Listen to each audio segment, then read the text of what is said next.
छोटी सी उम्र में ही आरव का दिमाग बहुत तेज था। उसके मन में हर समय नए नए विचार आते रहते थे। एक दिन जब वह स्कूल से घर लौट रहा था, उसे रास्ते में एक पुराना टूटा फूटा बक्सा मिला। बक्सा बहुत ही रहस्यमयी दिख रहा था। आरव ने उसे उठाया और घर ले आया। जैसे ही उसने बक्सा खोला, उसमें एक चमकदार पत्थर मिला। वह पत्थर बहुत ही विचित्र था, एकदम काला, लेकिन उसमें से हल्की हल्की रोशनी निकल रही थी। आरव ने उस पत्थर को गौर से देखा। अचानक पत्थर में से एक आवाज आई। आरव, क्या तुम सच्चाई जानने के लिए तैयार हो? आरव ने चौंकते हुए पत्थर से पूछा, तुम कौन हो? आवाज ने धीरे से कहा, मैं तुम्हारे विचारों का रहस्य हूँ। अगर तुम मेरा सही इस्तेमाल करोगे तो हर वो बात जान पाओगे जो तुम्हें कभी समझ नहीं आई। आरव ने सोचा कि ये कितना मजेदार होगा। उसने तुरंत पत्थर से पूछा, कैसे? पत्थर ने उत्तर दिया, हर एक मिनट में तुम्हारे दिमाग में एक विचार आएगा। अगर तुम उसे समझ पाओगे तो तुम्हें एक नई शक्ति मिलेगी।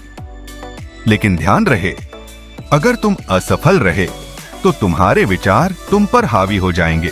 आरव ने चुनौती स्वीकार कर ली। पहला मिनट शुरू हुआ।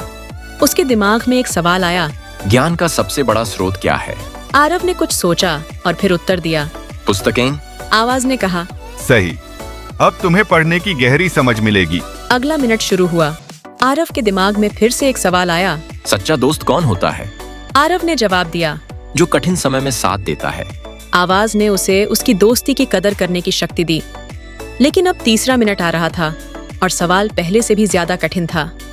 सवाल था, तुम्हारे जीवन का सबसे बड़ा डर क्या है? आरव चौंक गया।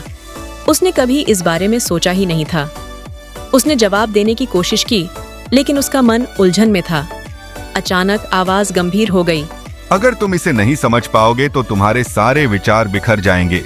आरव ने गहरी सांस ली और खुद से पूछा, मुझे किस बात से सबसे ज्यादा डर लगता है?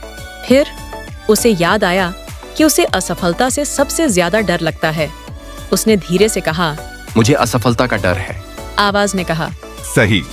अब तुम अपनी असफलता से सीखोगे और आगे बढ़ोगे। आरव ने राहत की सांस ली।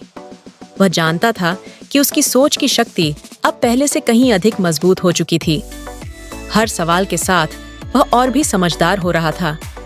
आखिरकार पत्थर ने कहा, तुमने सब कुछ सही सही समझ लिया। अब तुम अपने विचारों के मालिक हो।